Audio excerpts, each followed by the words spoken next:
일단 뭐 지금 앞으로의 짧은 시장뿐만이 아니라 어찌 보면 우리는 격동의 30년을 살아야 된다라는 생각입니다.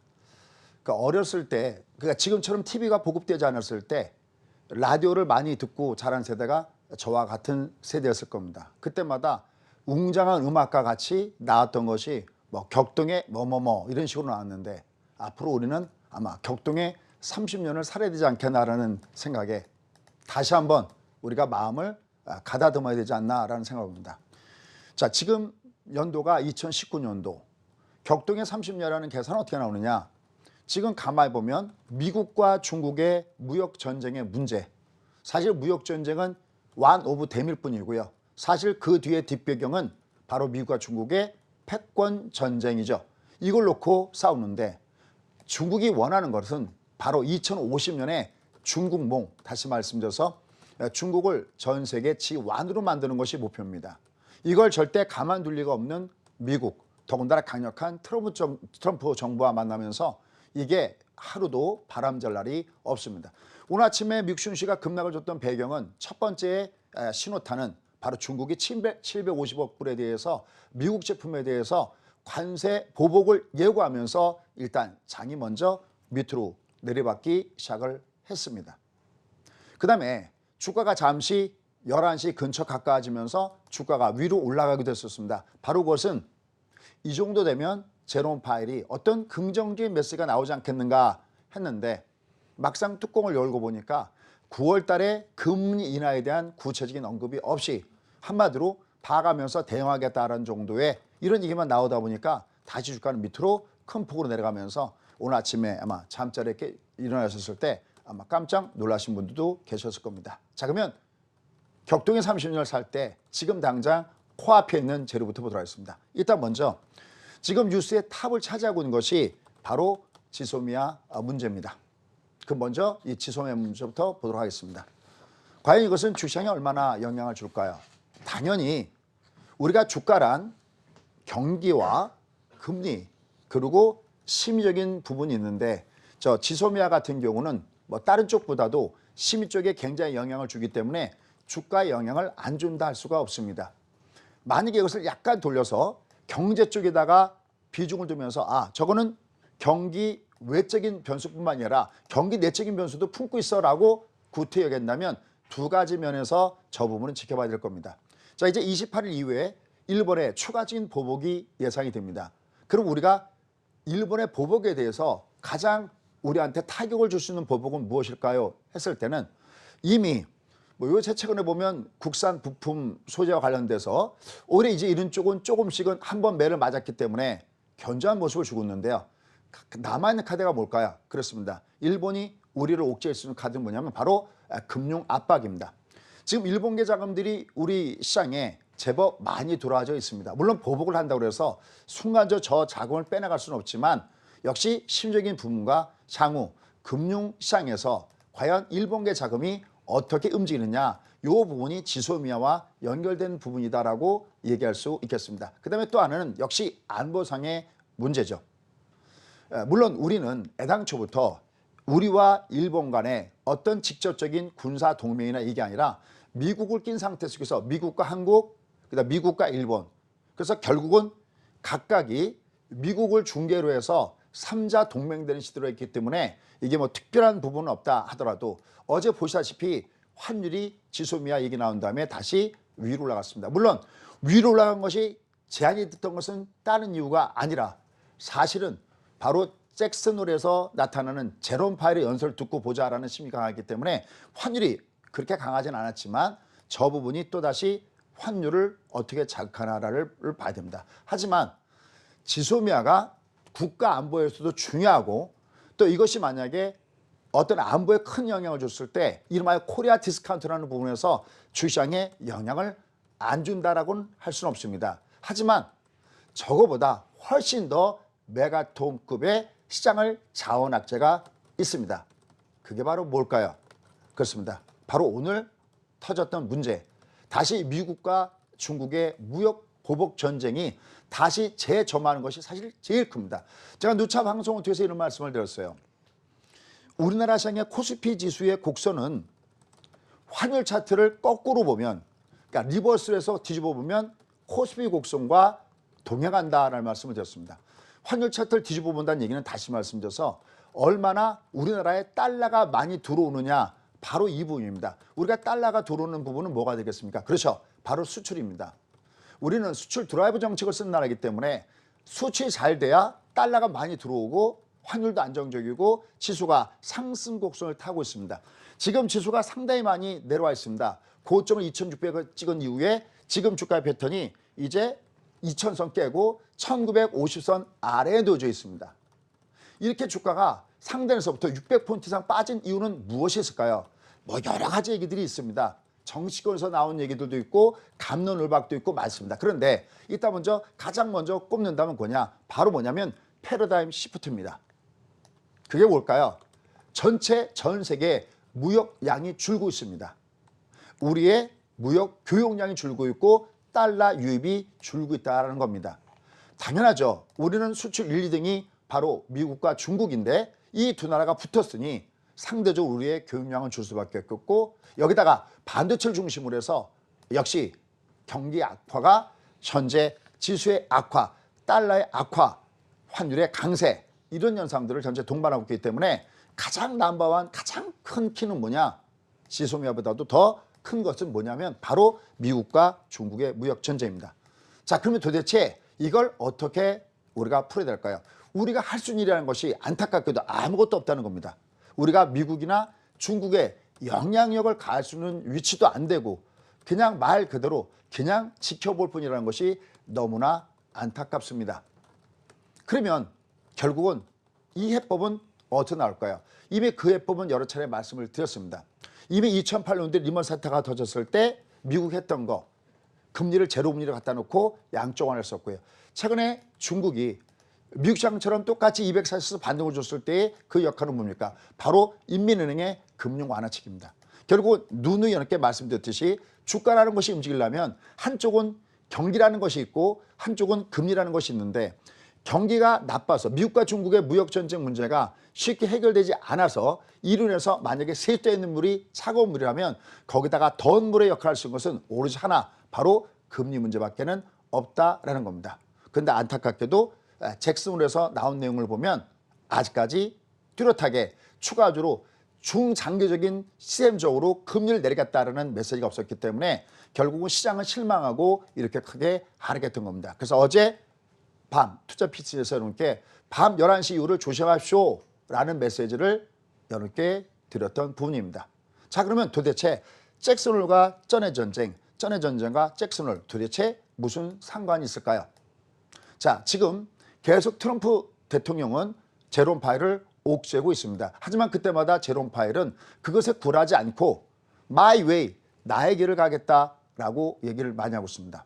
최근에 트럼프 대통령이 이제는 하다 이제는 뭐 웬만한 곳만 있으면 일단 끌어다가 제롬 파웰을 갖다가 압박하는 데 쓰고 있습니다.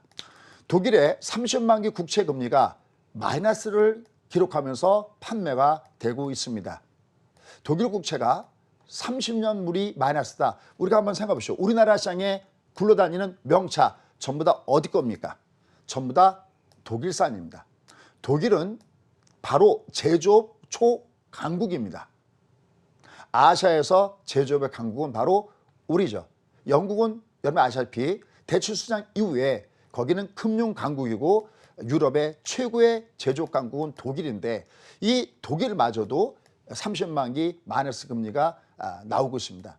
바로 여기에 트럼프 대통령은 또다시 옥죄고 있습니다. 지금 중국은 물론이고 여기 일단 여러 차례 말씀드렸지만 일단 첫 번째 신호탄은 바로 잃어버린 20년 1985년도에 이미 아시다시피 프라자 회담을 통해서 미국은 일본을 압박하기 시작했고 그다음에 그 외에 그것의 어떤 방편으로서 일본은 돈을 풀기 시작했었죠. 하지만 너무나 많은 인플레, 너무나 많은 자산 버블이 생기면서 1990년대 이후에 결국 일본은 우리 소위 얘기하는 잃어버린 20년을 하면서 내려갔습니다. 그때 아베가 결국은 2012년도 말서부터 소위 아베 노비스라는 이름 아래 소위 디플레이션을 인플레이션으로 바뀌기 위한 작업이 시작됐다고 했습니다.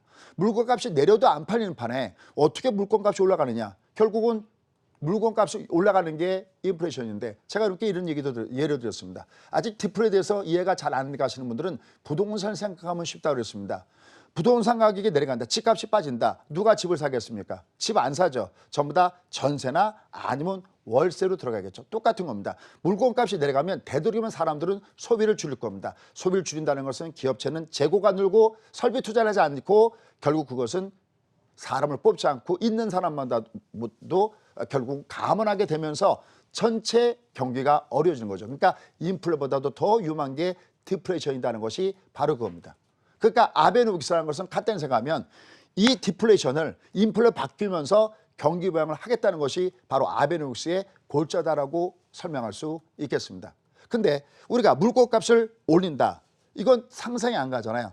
근데 상대적으로 보면 시소니까 물건값이 내려갔다는 얘기는 엔화 가치가 높았다는 얘기죠. 그러면 물건값을 올린다는 얘기는 바꿔 얘기하면 엔화 가치를 떨어뜨리는 겁니다. 돈가치를 떨어뜨리는 가장 간단한 방법은 뭐가 있습니까? 그렇죠. 거기다가 많은 돈들을 푸는 거죠.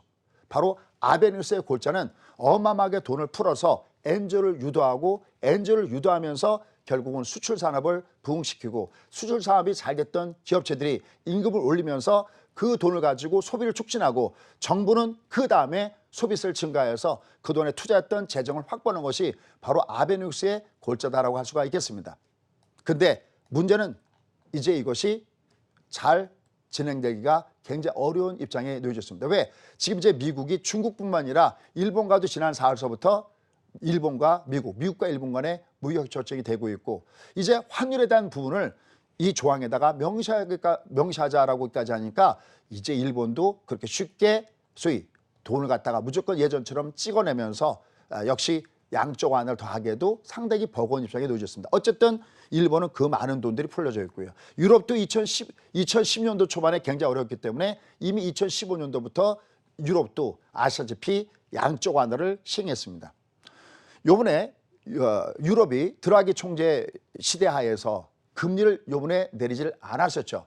이걸 가지고 주변에서는 유럽이 금융정책에 대해서 완화책을 쓰지 않는 것이 아니냐라고 부정스럽게 얘기하는 사람이 있지만 그건 이미 여러 차례 말씀했지만 그것이 아니라고 했습니다.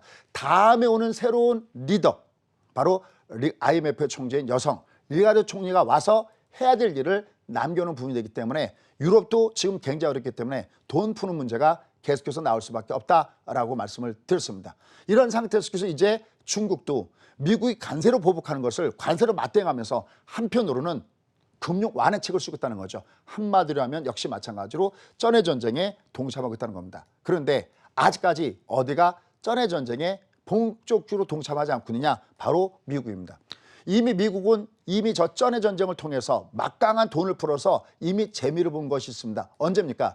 2008년도에 리먼 사태가 터졌을 때 5.25에서 금리가 제로금리까지 가고 이 제로금리도 안 되기 때문에 채권을 이용해서 결국 시장에서가 돈을 풀면서 3차 양쪽 안에서 무려 8조 달러가 풀리고 그중에 반이 미국에서 풀렸다는 말씀도 이미 여러분께 드린 바가 있습니다.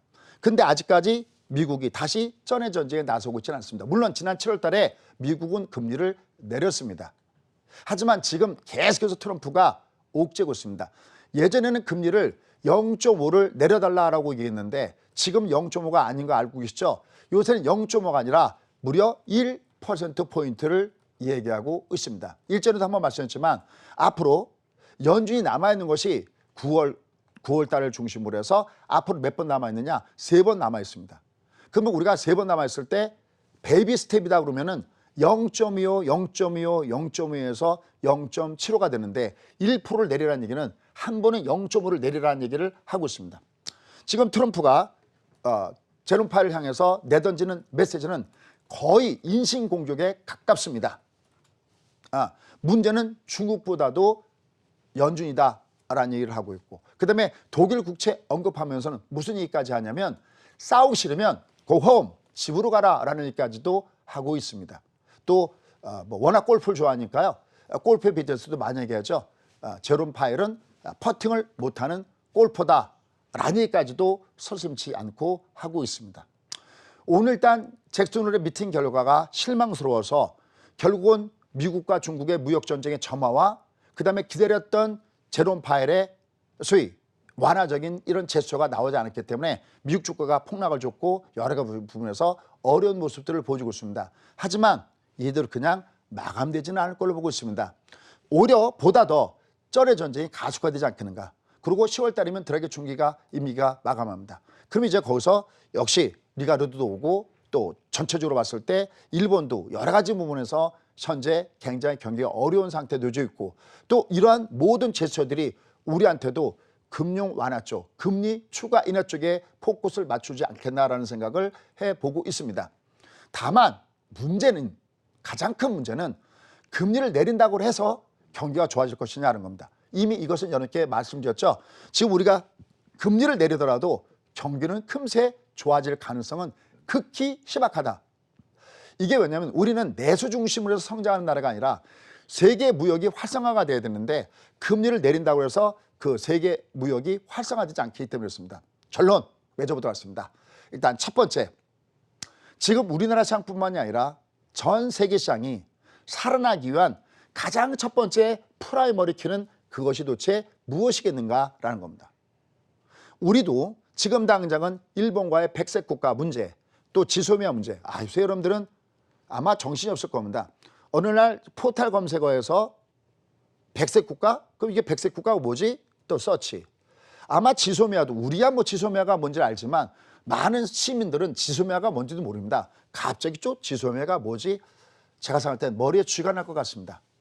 정말 복잡한 세대에 살고 있습니다. 하지만 그 조건이 피할 수 없는 것이라면 모두한테 똑같이 주어진 것이라면 각자 도생 살아남기 위해서는 결국 내가 지금부터도 공부해야 되지 않겠습니까? 그런 상태에서 가장 첫 번째 가장 중요한 뉴스는 다른 뉴스가 아닙니다. 요새 뉴스를 보시면요, 어떤 뉴스가 가장 큰 뉴스인지는 여러분들이 아실 겁니다. 뭐 정치적으로 예민하기 때문에 그런 얘기는 제가 언급하지는 않겠습니다. 근데 사실 나라 전체의 경제, 이미 이 앞에 아버지 부시 대통령이 그렇게 걸프전을 훌륭하게 나름대로 수행했음에도 불구하고 한때 지지율이 무려 90% 이상이 됐음에도 불구하고 90% 이상의 지지율을 받았던 아버지 부시 대통령이 낯선 클린턴 대통령한테 완패하면서 대통령의 연임에 성공하지 못했습니다. 왜 그럴까요? It's economy, stupid. 바보야. 중요한 것은 경제야. 근데 온통 요새 매스컴은 거기에 대한 얘기가 없습니다. 우린 너무나 힘든데 주식투자한 사람만 힘든 게 아니라 사업하는 사람들도 힘들고 경제가 힘든데 뉴스는 그런 뉴스는 거의 찾아보기가 참 힘들다는 의미입니다. 너무 답답한 것은 앞이 안 보인다는 게 더욱더 답답한 일입니다. 이제는 이 또한 지나가리라 이런 얘기도 아직까지 할 수 없다는 것이 너무나 답답합니다. 이 또한 지나가려면 가장 먼저 중요한 것이 뭘까요? 이게 아쉽게도 우리의 영향권 바깥에 있다는 것이 안타깝습니다. 그 첫 번째 프라이머리 키는 역시 미국과 중국이 이게 해소가 돼줘야 된다는 겁니다. 조그만한 불씨 하나만 잠깐 여러분께 던져놓도록 하겠습니다. 최근에 트럼프 대통령의 지지율이 떨어지고 있습니다. 또 이제 본격적으로 대선전에 들어가면 민주당은 뻔히 트럼프를 공격하는 카드를 준비하고 있을 겁니다. 트럼프가 너무나 무리하게 미국과 중국의 무역전쟁을 앞서면서 우리가 물건을 비싸게 사게 만들고 지금 미국의 경기를 어렵게 만든다라고 얘기할 겁니다. 실제 맞는 얘기입니다. 여러분들 사실은요, 우리가 미국의 경기는 지금 금리를 내릴 필요가 없는 경기다 하지만 이제는 중국이나 유럽의 경기의 악화가 결국 나중에는 미국에도 부메랑으로 돌아온다는 사실을 여러 개 몇 번 말씀을 드리고 있습니다.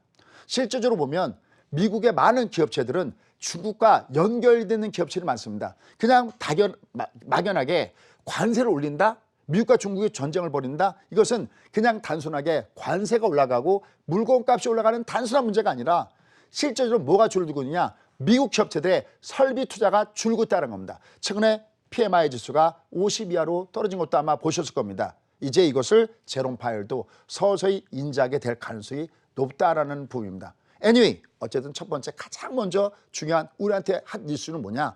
미국과 중국이 해소가 돼야 이게 불마켓 쪽으로 갈 수 있다는 겁니다. 이게 만약에 미국과 중국의 이런 전쟁 문제가 해소되지 않는다면 빅마켓은 올 수가 있습니다. 왜요? 많이 빠진 것만큼 들어는 주겠죠. 하지만 그것은 롱으로 빠진 다음에 들어주는 소위 데드캣 바운스, 데드캣 바운스의 일부이지 이 장은 불마켓이 올 수 없다는 것이 너무나 아직까지는 아쉽습니다. 그러면 서바이벌 어떻게 살아야 될까요? 그렇습니다. 누차 얘기하죠. 우리가 지금 장에서 살아남기 위해서는 롱, 숏 전략 정말 이거 많이 얘기했습니다. 지난번에 무슨 베스트 파트너 그때도 동영상 한번 너튜브에 가서 보시면 그때도 종목을 추천하셨는데 종목을 추천한 게 아니라 롱, 숏만이 살 길이다는 말씀을 드렸습니다.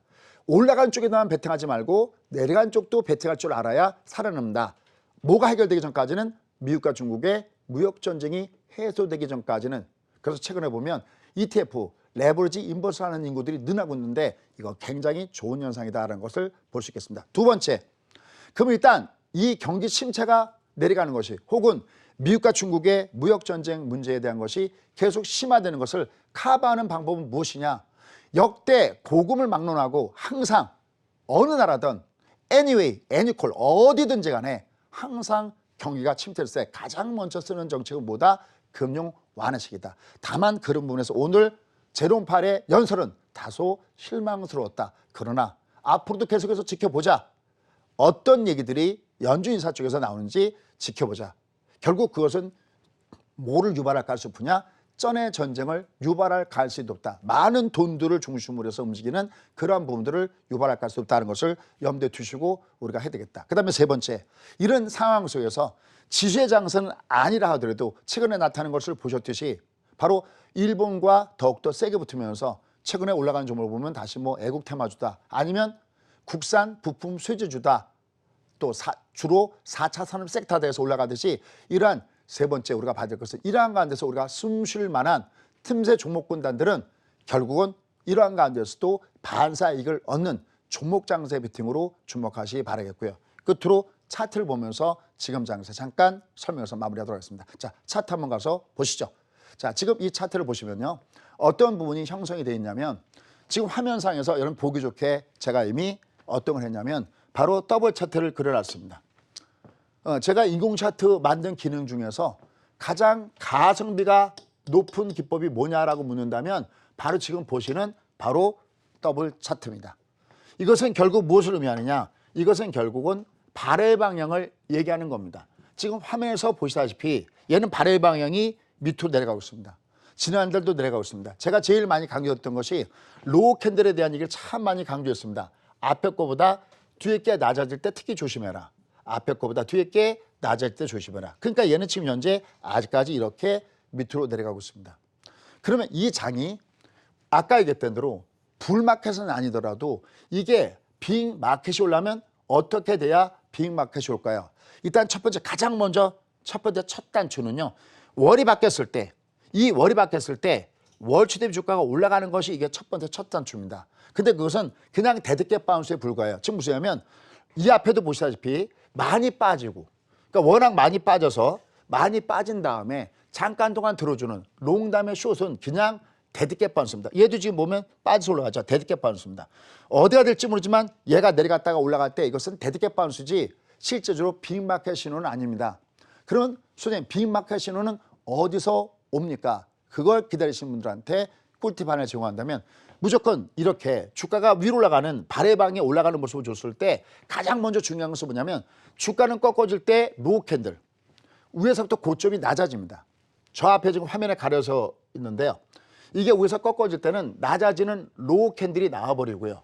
그래서 주가가 나 지금부터 바닥이야. 나 지금부터 갈래 그럴 때는 로우 캔들이 아니라 뭐가 나와야 되냐면 바로 여기서부터 두 번째 이게 높아지는 하이 캔들의 모습을 줘야 그래야 비로소 예비고사를 합격한 부분이 됩니다. 그 다음에 빅 골드가 나와야 되는데 이거 뭐 나중에 나올 때 얘기하고요. 일단 이게 먼저 나야 됩니다. 근데 지금 주가 패턴은 아직까지 내려가 있으니까 이게 위로 올라가더라도 이 올라가는 것은 그냥 데드캣 바운스에 불과하고 보다 본격 상승은 빅마켓이 나왔을 때는 바로 이렇게 하이캔 나오는 걸 명심해 가시면서 매매하셔야 됩니다. 그럼 다시 한번 정리하겠습니다.